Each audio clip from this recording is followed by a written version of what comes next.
Flamengo, será que está de olho em lateral direito do Shakhtar para substituir uma provável saída do Wesley? O Pedro tem chance de voltar na quarta-feira, jogo agora pela Libertadores. Mas e o Danilo? O que acontece? Vamos falar aqui também. Temos também a atualização sobre o Jorginho, por exemplo, muita gente informando.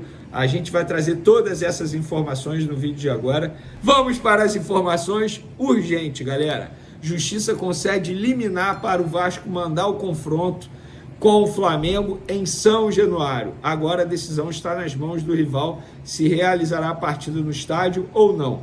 A juíza do caso aprovou o pedido do presidente Pedrinho a anular a decisão do BEP. Entretanto, a presença da torcida rubro-negra no jogo ainda irá depender de uma avaliação técnica. Gente, vou ser sincero. Eu vou ler exatamente o que uma pessoa do Flamengo me disse em relação a isso. Foram poucas palavras. Eles vão passar vergonha, Vene. Essa milenar não vai prosperar. Gente, o Vasco já tem tudo acertado com o Flamengo para jogar no Maracanã. Para que vai arrumar confusão, entre aspas, para tentar levar o jogo para São Januário? O BEP não vai aprovar isso. E se aprovar, vai ser torcida única. O que é o fim do futebol. Torcida única é o fim do futebol. É feio, é lamentável. Eu espero que o Vasco da Gama não leve isso para frente. Ah, mas o Vasco está sendo prejudicado. Eu concordo que o Vasco está sendo prejudicado. Concordo com isso. Eu acho que o Vasco deveria ter o direito, sim, de mandar o jogo em seu estádio, São Januário. Eu acho que o BEP, sim, deveria garantir a segurança. Mas o BEP não garante a segurança, não aprova. Já que o BEP não aprova, que o Vasco joga no Maracanã, com 50-50 de torcida. E todo mundo vai sair feliz nessa história. É o que eu acho que o Vasco deveria fazer. Qual é a sua opinião em relação a isso? Vamos para outro assunto agora, porque o colega Matheus Leal, jornalista, noticiou: Flamengo mira o lateral direito Vinícius Tobias, ex-internacional e atualmente no Shakhtar Donetsk, para repor provável saída de Wesley. O jogador de 21 anos esteve emprestado ao Real Madrid recentemente e agrada muito o diretor de futebol José Boto. Boto considera Tobias um camisa 10 que atua na lateral direita. De fato, aí é a minha apuração em cima do que o Matheus Leal trouxe. De fato, o José Boto gosta muito do jogador, tanto é que foi ele quem levou para o Shakhtar. Mas nesse momento, pelo que me relataram no Flamengo, eu vou ler exatamente o que a pessoa disse. Boto gosta muito dele, Vene, levou ele para o Shakhtar, mas não pensa nele para trazer para o Flamengo. Ponto. É isso que me relataram lá no Flamengo e fica aí os créditos ao amigo Matheus Leal. Vamos agora falar de Danilo. O Pedro tem chance de voltar nessa quarta-feira. O próprio Felipe Luiz disse na entrevista coletiva que o retorno do Pedro está muito próximo de acontecer. Eu não vou cravar que ele volta porque eu estaria sendo leviano. O Flamengo ainda tem treino nessa terça-feira para poder se preparar para o jogo de quarta contra o Córdoba da Argentina, jogo no Maracanã. E aí muita gente me perguntando, e o Danilo, Vene? O Pedro pode voltar, mas o Danilo? O Danilo, o Flamengo tem adotado uma certa cautela em relação ao retorno dele aos gramados. Ele sofreu 2 lesões recentemente, musculares, na coxa direita, na parte posterior, no mesmo local, em menos de um mês. Ou seja, o departamento médico, ciente que é um jogador com idade avançada, isso precisa ser levado em consideração, um jogador que vem da temporada europeia, que é totalmente diferente da temporada aqui no futebol brasileiro, número de jogos, viagem, gramado ruim. Então, o Flamengo, o departamento médico do Flamengo, para não apressar e expor esse jogador a possibilidade de uma nova lesão muscular, o Flamengo vem adotando a cautela e não tem prazo ainda para o retorno de Danilo aos gramados. Beleza? Estamos trazendo aqui o que eu apurei junto ao Flamengo. Agora, os colegas do GE noticiaram que o Jorginho está cada vez mais perto de ser o novo reforço do Flamengo. Algo que eu, e particularmente assim, venho fazendo um bom trabalho em cima disso.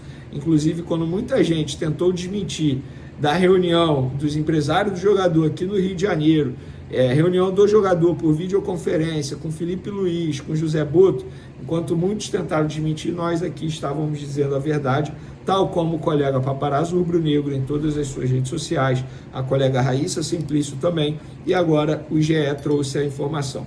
O presidente BAP aceitou as condições do negócio e o clube acertou os valores com o volante. A bola agora está com o jogador e o Rubro-Negro aguarda retorno para bater o martelo. O staff de Jorginho prioriza o Flamengo, mas não fechou as portas para outras propostas. Por isso, acredita-se que o jogador ainda não deu a resposta final. Com o acordo encaminhado, Jorginho ainda precisará negociar sua liberação com o Arsenal. O contrato vai até 30 de junho, mas as partes não veem problemas em encerrar o vínculo antes para o atleta se apresentar ao Fla antes do Super Mundial. Gente, eu vou ser sincero, pelo que eu venho acompanhando, pelo que eu vi do José Boto em entrevista aqui ao canal Vene Casagrande, a dúvida não é nem se ele vai assinar com o Flamengo, a dúvida é, ele vai conseguir a liberação para se apresentar ao Flamengo antes do Super Mundial? Essa para mim é a dúvida. E caso não consiga, também não vejo o menor problema. Gente, ele está em reta final de temporada, não tem por que apressar para ele ser muito utilizado no Flamengo. Isso precisa ser botado na ponta do lápis para que o jogador não sofra lesões musculares, tal como acontece com Danilo nesse momento.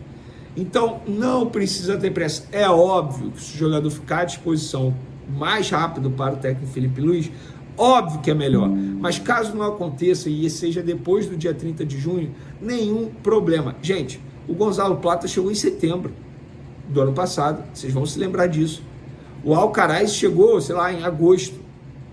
Gente, calma, não precisa ter pressa. Eu entendo a ansiedade, eu também fico ansioso, porque eu considero o Jorginho um baita jogador, mas querer apressar para o jogador jogar logo, encarar o forte ritmo de jogo, de temporada do futebol brasileiro, eu acho furada.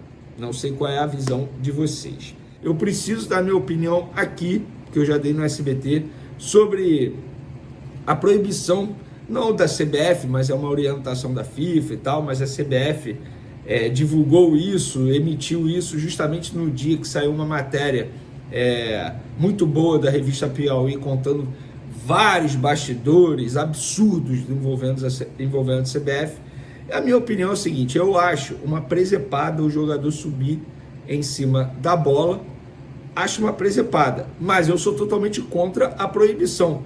O que eu quero dizer, eu não faria, mas se o jogador faz e dessa forma ele tenta, entre aspas, entrar na mente do adversário, irritar o adversário e consequentemente tentar a expulsão do adversário, beleza, é mérito dele se ele conseguir fazer isso, desde que quando ocorra ao contrário, quando acontecer com ele, ele também aceite. Eu não sou a favor da proibição, eu acho uma presepada, não acho um recurso, é totalmente diferente de um lençol, de uma caneta, que em muitos lugares é o ovinho, que é a bola debaixo das pernas, ou o chapéu, que é em cima da pessoa, a lambreta, isso eu acho recurso.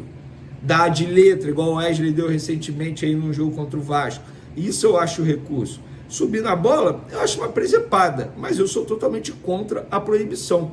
Você não pode proibir o jogador de fazer isso. Daqui a pouco vão proibir o jogador de comemorar. Por exemplo, tirar a camisa na hora da comemoração. Eu não acho que ele deveria levar cartão amarelo.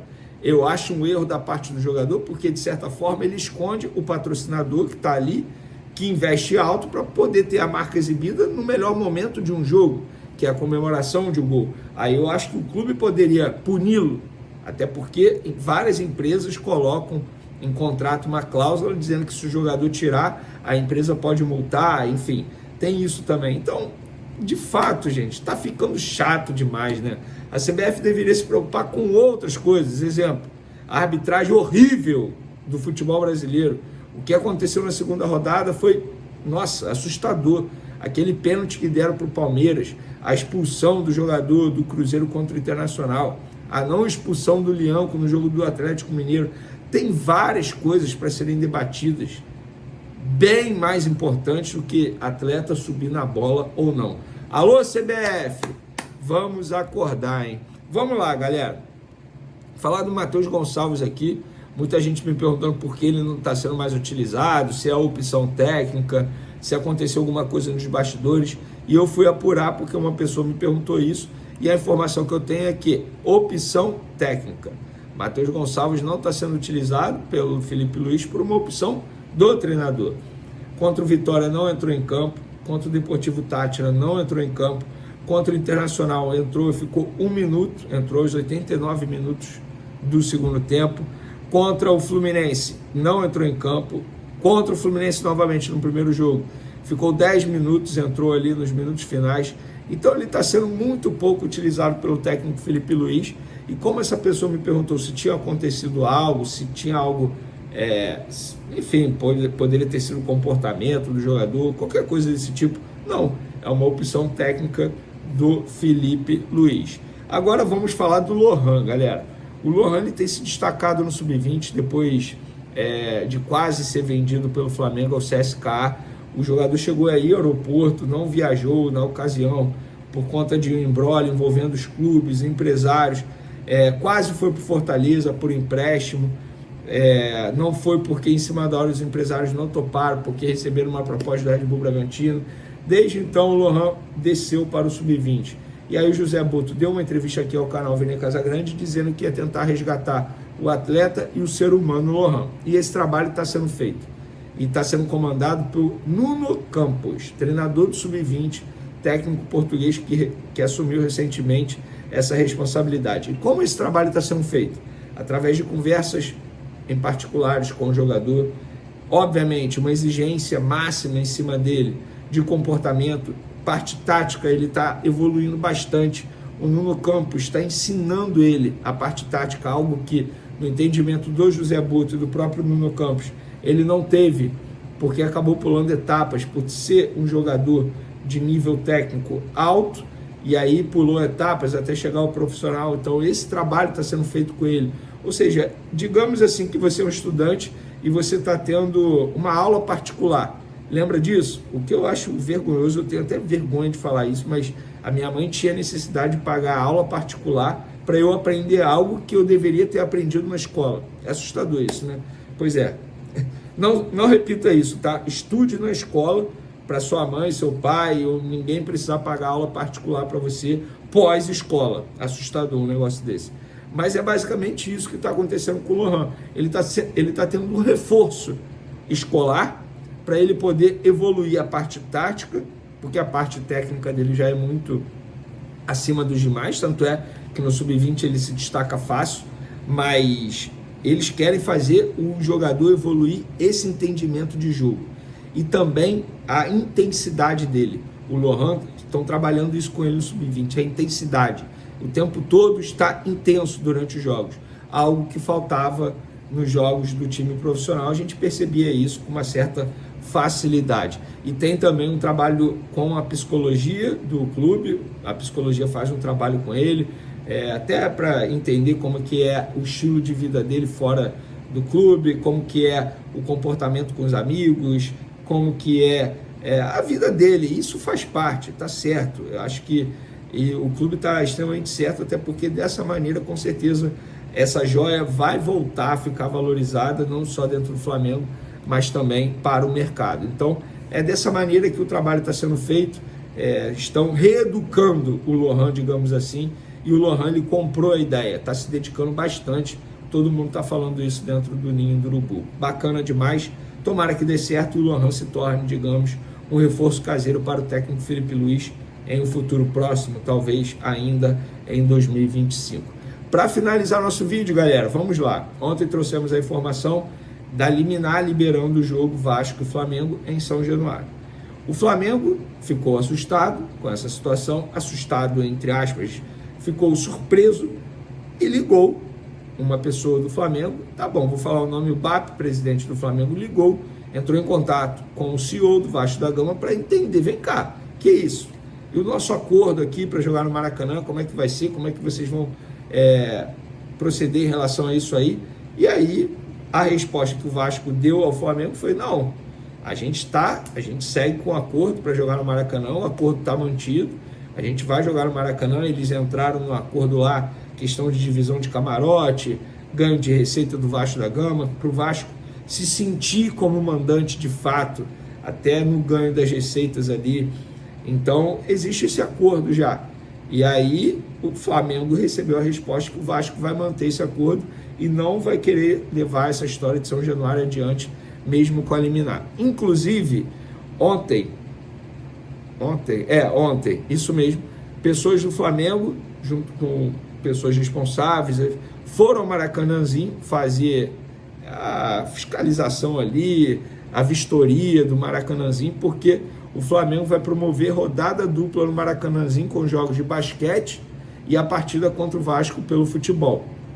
O torcedor do Flamengo, portanto, poderá acompanhar o time na Champions League das Américas no basquete e também ao clássico contra o Vasco da Gama no mesmo dia. Eles em breve vão anunciar os horários, mas obviamente o jogo de basquete vai ser antes, tá?